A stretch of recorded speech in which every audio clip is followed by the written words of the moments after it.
کچھ کام انسان شوقیہ کرتا ہے. تو میری ٹریولنگ ہوتی رہتی ہے, میں ولاگس بھی بنایا کرتا تھا کہ اب بھی بناتا ہوں. تو ویسے ہی وہ شوقیہ ولاگ بناتا تھا, تھوڑا سا لوگ دیکھ لیتے ہیں, خوش ہو جاتے ہیں. اس دوران بعض دفعہ ولاگنگ کے دوران کچھ اچھی باتیں بھی پارسل ہو جاتی ہیں. دنیا میں بہت سے ایسے لوگ ہوتے ہیں جب آپ ان کو نصیحت کی بات نصیحت کا لیبل لگا کے کرو گے تو نہیں سنیں گے.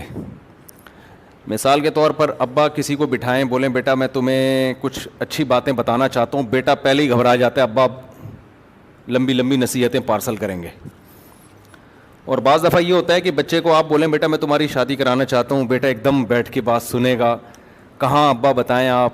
تو اسی دوران ابا بیچ میں تھوڑی سی نماز روزے کی بات بھی کر لیتے ہیں, تو وہ بچہ بڑے شوق سے سنتا بھی ہے اور عمل کی بھی کوشش کرتا ہے. تو اسی طرح نصیحت جو ہے نا, بعض دفعہ نصیحت کا لیبل لگا کے ہوتی ہے, بعض دفعہ بات کچھ اور ہوتی ہے, بیچ میں آدمی پنی میں رکھ کے چرسی ہیروئن چی کیا کر رہے ہوتے ہیں. ایسے تو پکڑے جائیں گے نا. تو وہ باتوں میں نا پنیاں بہت سی اس میں چرس کی پنی بھی اسی طرح چلتی ہے. تو اچھی باتوں میں بھی ایسا ہی ہوتا ہے. تو میری دنیا میں ٹریولنگ ہوتی تھی تو میں ولاگ بنا لیا کرتا تھا. ترکی گیا تو مجھے وہاں کی دیوار نظر آئی, میں نے کہا چلو یار ہر آدمی تو ترکی جا نہیں سکتا, تو یہ تھوڑی سی مسلمانوں کی ہسٹری تو دکھائیں نا ہم. ابھی ویٹیکن سٹی گیا نا اٹلی میں, تو ایک ہسٹری ہے وہاں کی, بڑا اچھا لگا, میں نے کہا چلو ولاگ بناتے ہیں. تو میں نے وہ اس طرح سے ولاگ بنا ہی رہے تھے, تو پھر مجھے بہت سے لوگوں نے مشورہ دیا کہ آپ ولاگ کا الگ چینل بنائیں, کیونکہ ہمارا جو چینل ہے نا مفتی طارق مسعود اسپیچز, یہ مذہبی چینل ہے. یوٹیوب کچھ پالیسیاں ہیں اس کی, وہ پالیسیاں یہ ہیں, اور ان کی پالیسیاں چینج بھی ہوتی رہتی ہیں. تو اس میں ان کی یہ پالیسی ہے بھائی جو جس چیز کا ہے وہ اسی چیز کا ہے, صحیح ہے نا. چلا تو ہم کسی بھی چینل پہ چل سکتے ہیں ولاگ, لیکن مذہبی چینلوں پہ بہت ساری پابندیاں بھی ہیں. پابندیاں کا مطلب کبھی بھی یوٹیوب کی کھوپڑی گھومی وہ مذہبی چینل اڑا دے گا. بعض دفعہ ایسا ہوتا ہے کوشش کے باوجود کوئی ان کی پالیسی کے خلاف بات چلے گئی بھی. تو دنیا میں بہت سارے قانون بن رہے ہیں. تو ہم نے پھر یہ سوچا کہ ہم ایک الگ سے ولاگ کا الگ چینل بنا لیں. تو میرا ایک الگ چینل مفتی طارق مسعود ولاگس کے نام سے. تو اب یہ جتنے بھی ٹریولنگ کے ولاگس ہوں گے نا اس میں ڈالوں گا میں. دیکھنا ہو دیکھ لینا, نہیں دیکھنا ہو آپ کی مرضی ہے.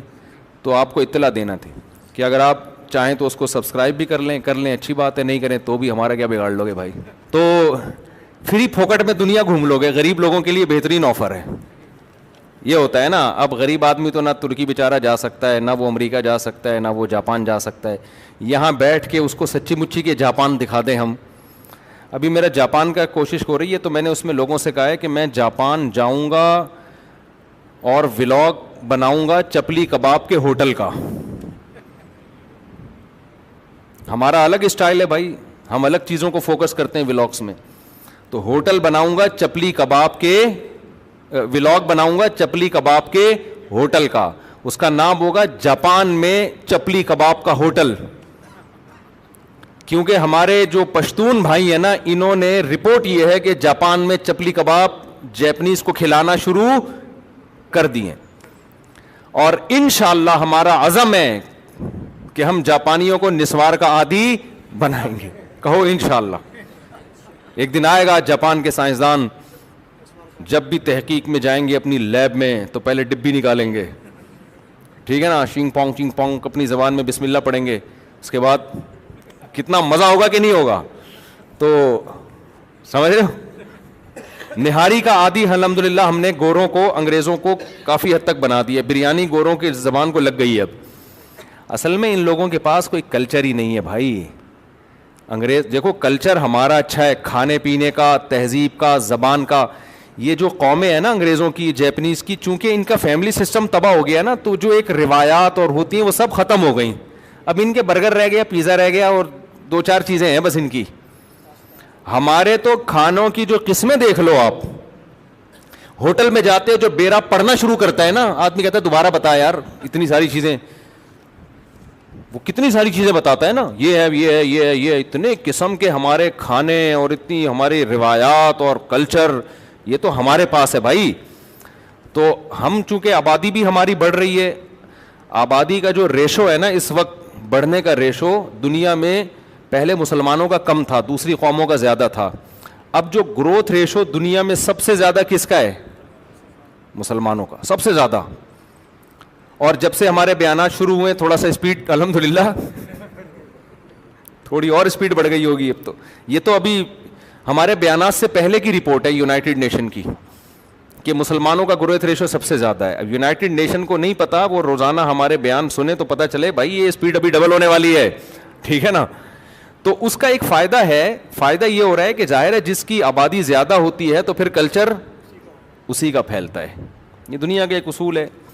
تو ہمارے کلچر, ہمارا چپلی کباب, ہماری بریانی, ہماری نہاری, ہمارے گٹکے, ہمارے پان, ہماری نسوار, سٹے بھی اب کس کے اسٹائل میں ہوں گے؟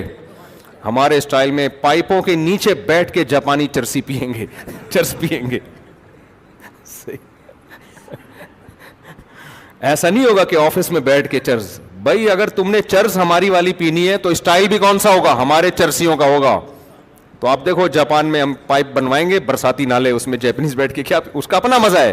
آپ کسی چرسی ہیروئنچی کو تمیز سے بٹھا کے صوفے پہ بولو یہاں چرس پیو, نہیں پیے گا وہ کہے گا یار وہ جو برساتی نالوں میں بیٹھ کے چادر ڈال کے سٹے لگاتے ہیں نا وہ مزہ یہاں نہیں آتا.